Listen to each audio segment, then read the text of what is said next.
Hey, good afternoon, everybody. My name's Julie Stewart, and I'm one of the founding ambassadors with Pickleball Connections.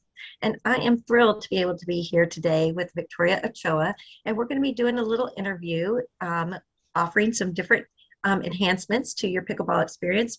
So, Victoria, why are we, doing these interviews weekly? Tell me a little bit about what this is about. Well, Pickleball Connections is also about how to enhance your pickleball experience, right? There are so many ways. We have the social aspect, we have the well-being aspect, we have the lifestyle aspect. So we're going to focus on those different subjects and bring people that are savvy on a subject that will help you with your pickleball experience. And I think we can all pitch in. There's so many people in our Facebook community in Pickleball Connections that are savvy on different subjects. And we are looking forward to featuring them and getting some really good information that we can all benefit from. So that's the whole purpose of it is really sharing what we know with each other to have more fun, play longer, and without injuries on the courts. That's so exciting. So exciting. I can't wait to hear more each week, and I'm especially excited to get started. So the first feature, I understand, is about how to maximize your performance through the right choices. So tell me a little bit about what you're going to share with us as our savvy person today. Okay, so what I'm going to share is something that I have been doing for a while with my clients, and it's really about how to feel good, how to, be a better version of yourself from the inside out.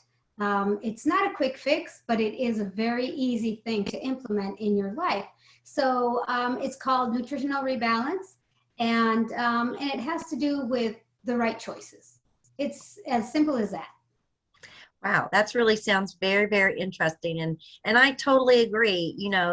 Starting from the inside out is the best way to make any kind of improvements. So why don't you tell us a little bit about what nutritional rebalancing is?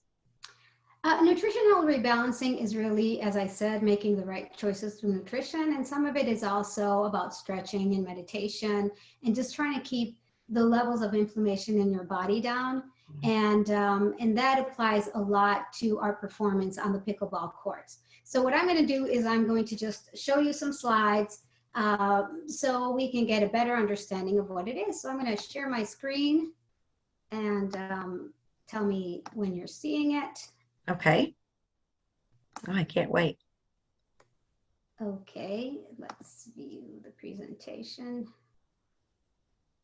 Slideshow. There we go.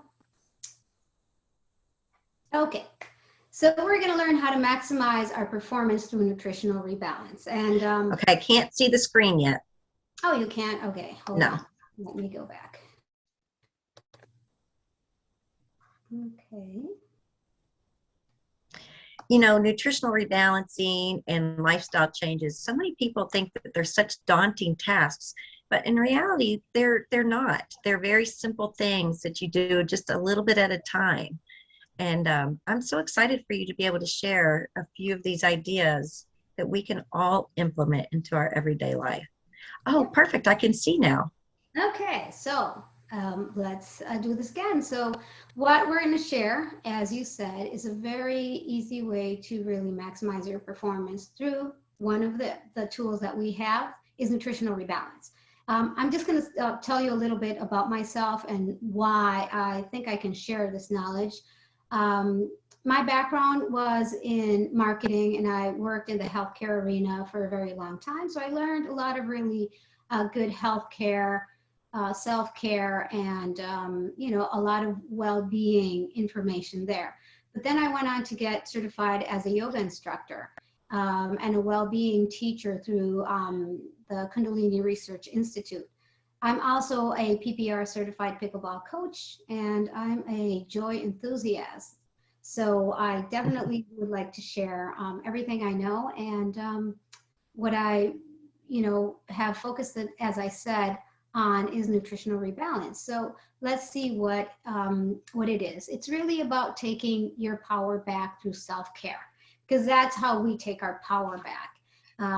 We start with easy steps. Some people go all the way in at, at once, and others just, it takes time to start implementing the right practices. I'm going to tell you a little bit about my story. Yeah, life has been good to me, but it does have a lot of challenges.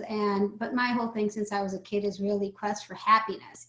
And I understood that happiness really starts from the inside. It's not, what is outside of us that, this turned into something magical. It starts from that feeling good and just really appreciating what we have at the present moment and, feeling good. But if your body is not functioning right, feeling good is, you already have, let's say, a crutch to feeling good. I started my well-being journey 11 years ago. I was in corporate. I was in, it was a good life, but it was stressful. I was traveling. I was overeating at restaurants. And here's a picture of me at a baby shower eating a piece of cake, which I still eat a piece of cake at a baby shower. But I was a little bit, overweight. Overweight was not the big deal about it. It was, I always felt bloated, tired, stressed out. I looked at a picture of a trade show I was at, and I'm like, oh my God, I look like, I'm falling apart. And so I decided, I think I need to do more about it.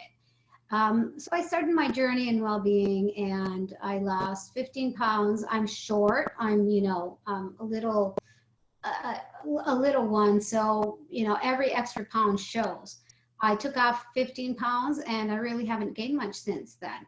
But the cool thing that I really regained was my joy, my mobility. And I'm 55 years old, and I truly feel that there's nothing that holds me that I can't do. I feel like I did actually when I was a gymnast and I was 13 years old. I can't do backflips, probably fall apart, but I really do. And I got all this through nutritional rebalance. And it's not a diet. It's just a way to really detox your body, to take away the inflammation at a cellular level. And then everything else starts turning into a healthy cycle where your body, your metabolism is, spinning at a healthier rate. And you're really burning fat, and you're just really energized and using that energy in the right way. So part of it is losing that extra body weight, but what you're really going to lose when you do nutritional rebalance is that you're going to lose fat. And when people say, oh, I only lost 3 pounds. Well, if you lose 3 pounds of muscle, that's a different story. But if you lose 3 pounds of fat, like for example, 5 pounds of fat is a very big deal. And so if you can really super fuel your body, you can reset your metabolism, and you can really burn that body fat, you're going to see a great difference.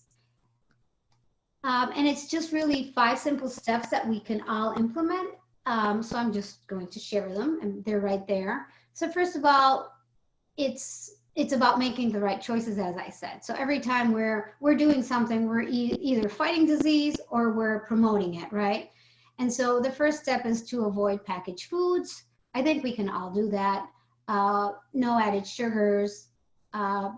We've talked about this a lot. Number 3 is to hydrate.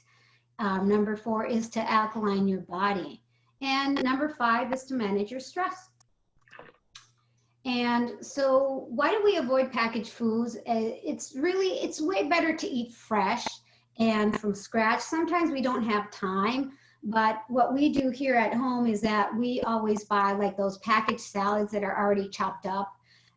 So they're easy to prepare, and we always have, like that protein that we're going to eat, if we're going to eat any meat, and, mix it up with some, good grains. So it does become a practice and very easy to implement. And if you are a person who works and has to take, your food to work, you can always mix it up, and you can always have a nice fresh salad and mix it up with some grains and a piece of protein. Super easy, and it's always about the sauce, right? And so what we try to do is avoid those packaged foods because they have preservatives. Preservatives are really inflammatory, and they also confuse the hormones in your body. And so what happens is your body, the molecules of preservatives look like the molecules of certain hormones. And so your body starts thinking, oh, we have enough of that hormone, and it stops producing it. And so that just sets a chain reaction of events in your body that are definitely not going to be a good result in how you feel or how you look. The added sugars in packaged food is off the chart because sugar is so addictive. So they're just putting sugar in everything so it tastes better and you get that emotional boost. It has a lot of colorants that we also know that colorants are, very harmful chemicals that also, can produce cancer. They have a lot of pesticides and herbicides. So that's why we prefer non-GMO and USDA organic. And we strive for a plant-based nutrition. So more greens, more fruits, more grains, and then, let's try to fill our plate more with that. The other part to a balanced nutrition, as I said, number 2 is no added sugars. When I saw this chart about, rethink your drink, I was just mind blown at how much sugar. I had no idea how much sugar a Mountain Dew or a Coke or the things that I used to give my kids, like the orange juice and the chocolate milk. I mean, I would never give them spoonfuls of sugar like that. And so that's why, in the United States and in the rest of the world where we're catching up on that sad diet is that we are getting addicted to sugar. And we are seeing young people that are maturing so much, so sooner because, again, their hormones are confused by all the sugar in their body. It's going to increase our appetite. It's tied to so many illnesses I couldn't even stop, but you can do, anybody could look at, sugar and illness and you'll find a big list of it. As Dr. Dennis Pena, who's one of our founding ambassadors, pointed out, he said there's no such thing as diabetes 2. There is just the wrong choices. And so diabetes 1 is something that you are born with, but diabetes 2 is more about your life choices. And so how much sugar do we need a day? Women only need 15 grams of sugar and men need 26 grams of sugar in average. Everybody's different.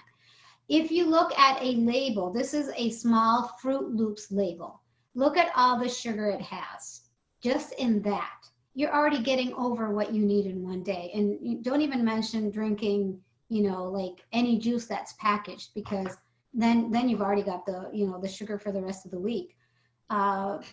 We also, like in hydration drinks, we drink a lot of sugar. And so that's why we have to look for hydration drinks that have reduced sugar or none, or do our own hydration drink. Watermelon is a great way to hydrate. The other one is cucumber. Okay, so talking about hydration is super important. And you and I had posted something and you and I had commented about it. Our bodies are 75% water. Every cell in our body has water in it.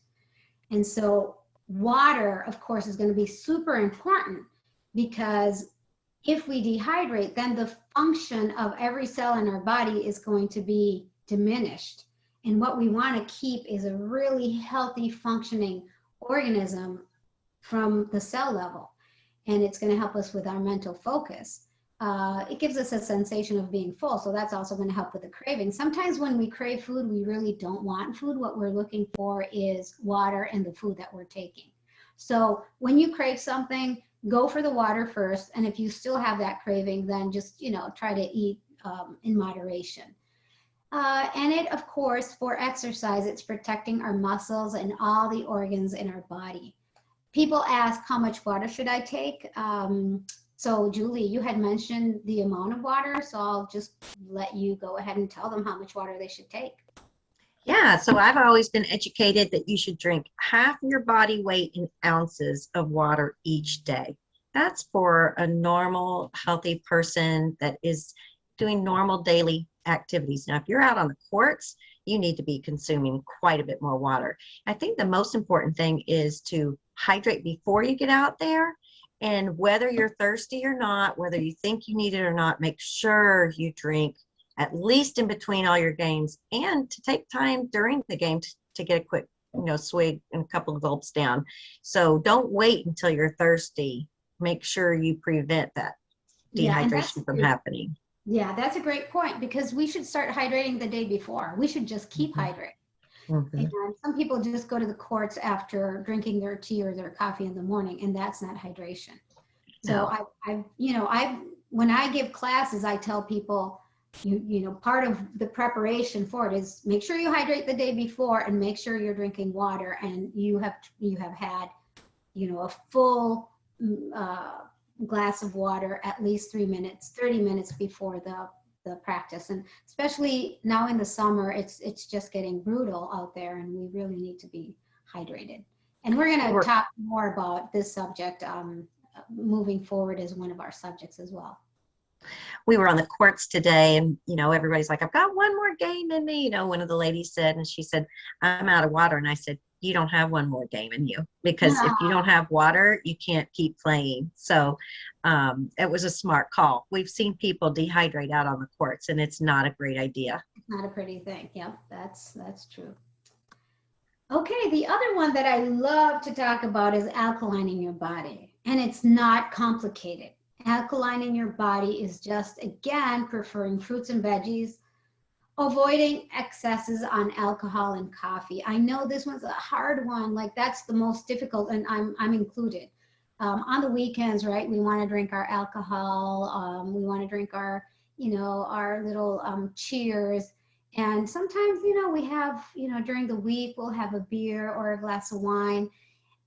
It is inflammatory, and it is a very acidic, what you're going to take. So if you look at the chart, right, wines are on the left, like the biggest acidic. And then in the middle actually is beer. So if you were going to opt for something, I would say, opt for beer. But again, it's about not exceeding. And actually, I am working on just not drinking, period, because my body doesn't really need it. But everybody has their choices, and it's about making the choices that work for you. So the other is, if you look at the standard American diet, which is SAD, you will see that everything on the left, which is acidic, is basically what we eat the most, right? People are hooked on fast foods, on hamburgers, on donuts, on pastries. I love pastries. It's very difficult to get away from that. But if you do it in moderation, you should be okay. What you want to do is start implementing more of everything that's on the right? Fresh fruit, lots of water, things that are not packaged, that you're making from scratch at home. And the other is that I recommend is to take a super dense green drink daily. Some people have the discipline of making their own super dense green drink where they put, they're putting veggies in it, all the green veggies, they're putting spinach and apples, and they make it taste really good. And so if you know how to do that, great. You can look up recipes. If not, you can ask us, like, what is the better green drink to take? And we'll help you out with that. I have a quick comment about that slide before. So alcohol is one of those things that oftentimes we just reach for or grab because it's just such a habit. So I have really built awareness and consciousness to why I would drink alcohol. And I found that, Victoria, I really just liked the long stem on the glasses. I like the fancy glass. Oh, I was talking to my daughter about that today. Yeah. So, at home, I'll drink my water out of these fancy wine glasses. If I go to a bar, I'll look at the fanciest glass up and I say, I would like club soda or whatever in that glass. Another thing that I do is, you feel like a big girl, but you're not getting all the bad things. Another thing I really like is kombucha. It kind of reminds me a little bit of wine in a way, and I can sip on it. It doesn't have a ton of calories. It's got a lot of great health properties. And that's something I've really turned people onto as an alternative to alcohol when you're out and about. So those are a couple ideas I have. Also, think about your caffeine intake because it is a diuretic. And again, why is it that you're drinking coffee? Is it really because you think you need the boost, or is it because you really crave that quiet, private time that often people will take where they actually sit down with something warm? So try and substitute maybe an herbal tea and see if that gives you a similar satisfaction. So building awareness about all of these things that you see on this chart, and why is it that you're choosing them, and what can you do to help build awareness and change those habits from that perspective of timing and lifestyle and purchasing, thinking of that way. Yep, that is so true. Like I was reading about choices, right? And so, you know how we prefer the hamburger. Well, instead of the hamburger, why don't you do, instead of the bread, why don't you just put it between lettuce? Mm-hmm. Or if you really want the bread, why don't you opt for a chicken sandwich, which is going to be, healthier. And then on the coffee, actually coffee has a lot of antioxidants, so it's good to take, but you don't want to exceed more than 2 or 3 cups a day and space them out because, coffee helps with cognitive function. It helps with many things in your body, but you do want to be, conscious about why you're taking it, like you said. I actually had a client that would always go to Starbucks, and he would get like this big thing of coffee, and he was trying to alkaline, do the nutritional rebalance full, like full on. And he said, Victoria, I just can't give up my coffee. So we sat down and I asked him, so what is it that, tell me how you're drinking your coffee. And he said, I go every morning to Starbucks and I do this. And then I go to the office. And I said, so what is it producing for you? And he said, I just like the sensation of just, like the cup and the brand. And I said, well, then just go to Starbucks and ask for a tea. And that's what he started doing. And so it's really what you're saying. It's like, be conscious about why you are preferring or doing that. What is it that it's doing for you emotionally? Mm-hmm. Mm-hmm. Okay, and then this one, talking about emotions, manage stress. Now that doesn't really have to do with what we're eating, but it does trigger what we're eating. And I have also encountered many, many people, sadly, it's sadly because it hits home very, people that I love a lot that have suffered because of this. And even though their nutrition, and you would think that they really had a super healthy lifestyle, they exercise, you see them doing the right things, and still there is that, illness that hits them. And I would say that much of it is stress. I think it was Times or I think it was a Times magazine that put an article out there about stress, the silent killer. And definitely stress is inflammatory. It goes to a part of our body that it has memory. It goes somewhere in our body and it affects it.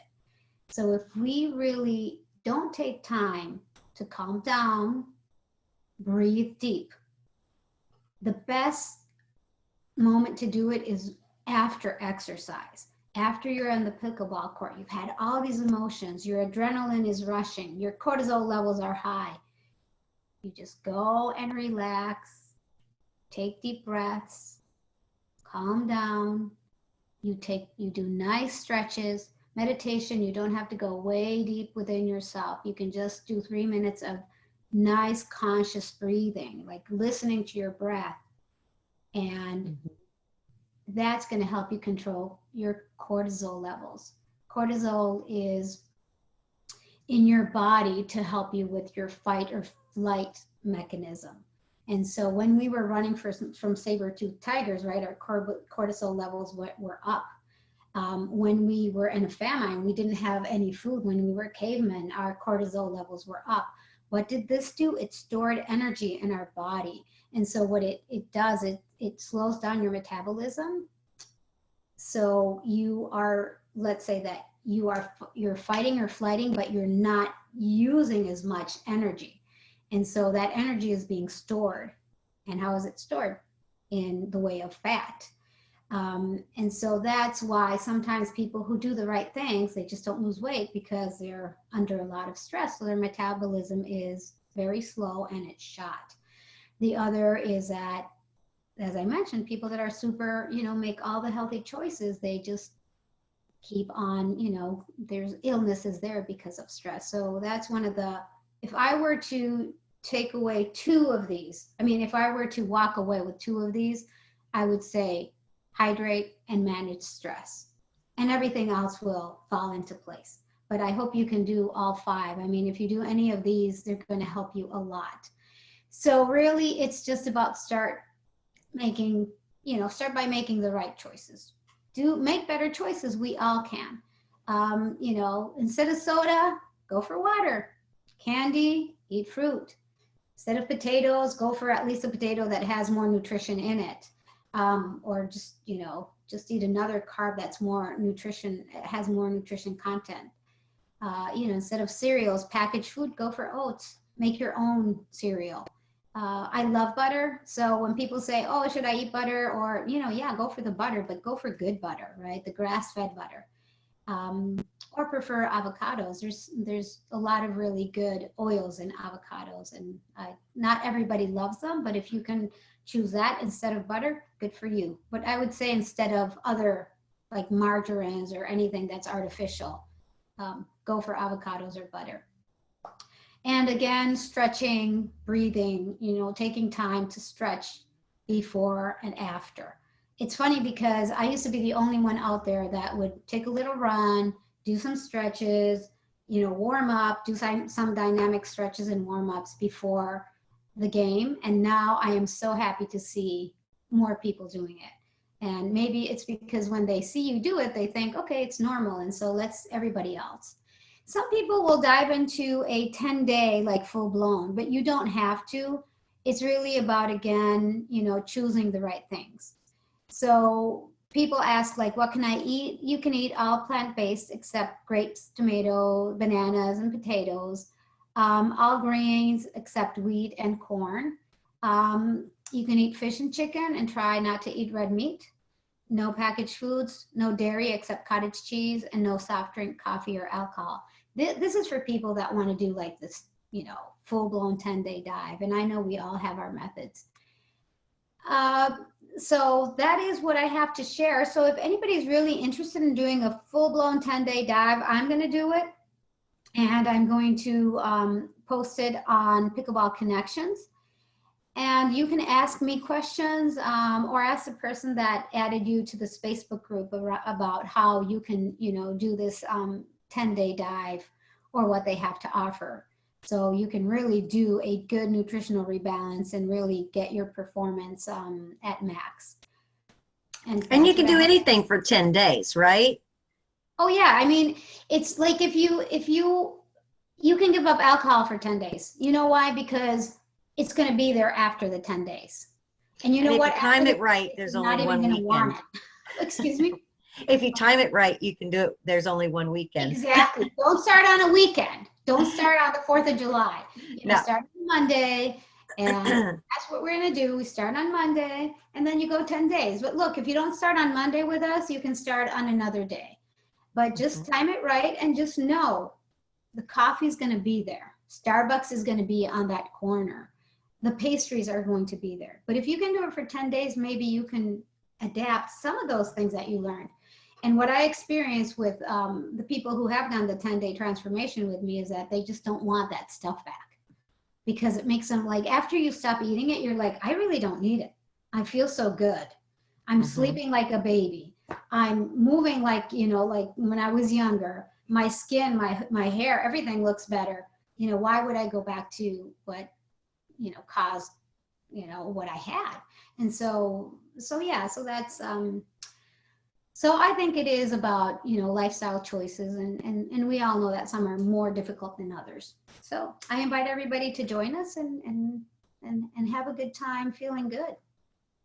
Oh, I think that would be great.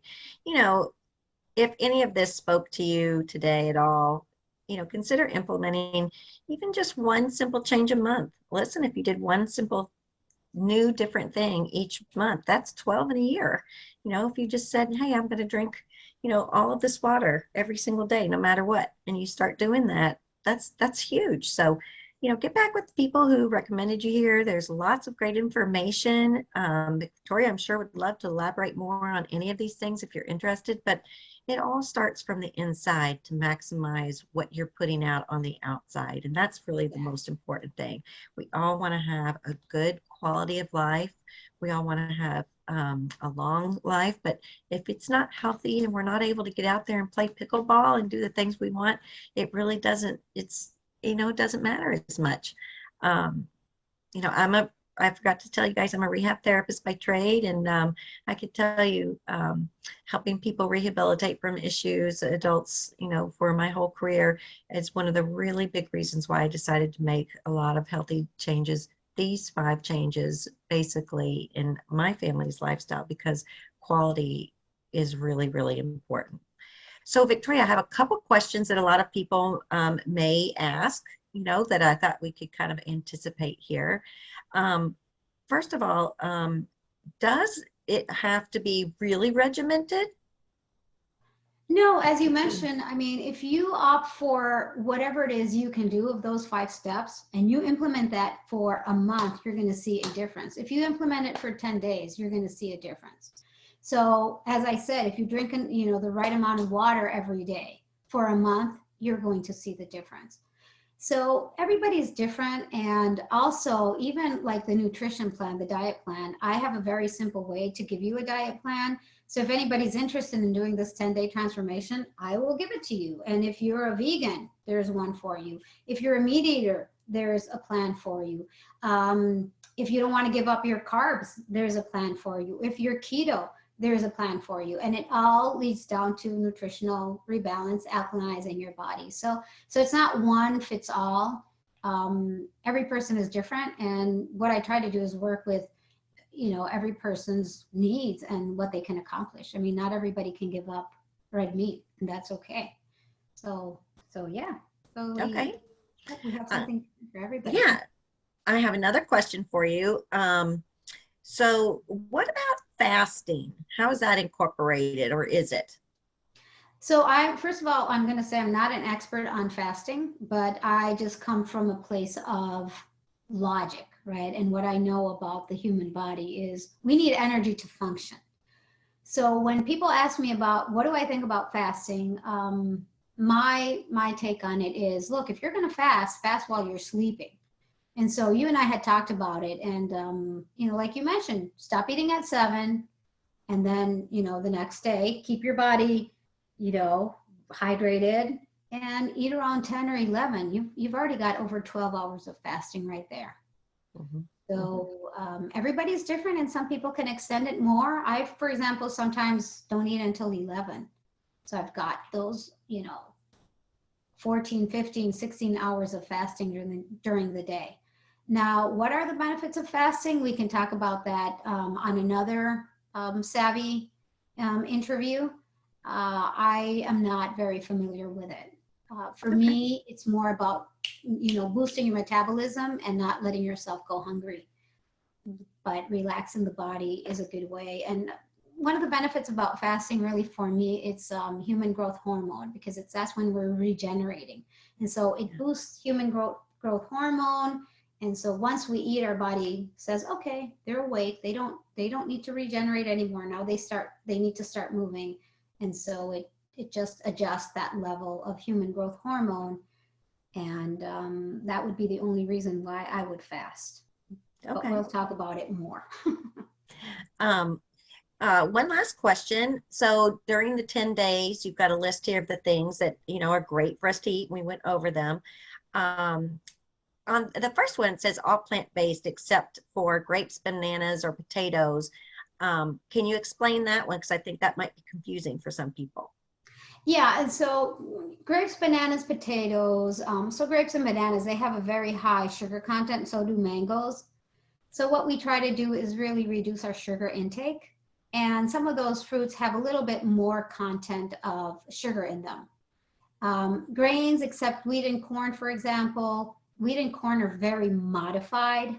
The wheat and corn that we eat nowadays is very different. So you'll see a lot of people with celiac disease and intolerance to gluten, and so many things that we didn't have before. And it's because, unfortunately, there's so much fumigation and pesticides and herbicides on wheat and corn.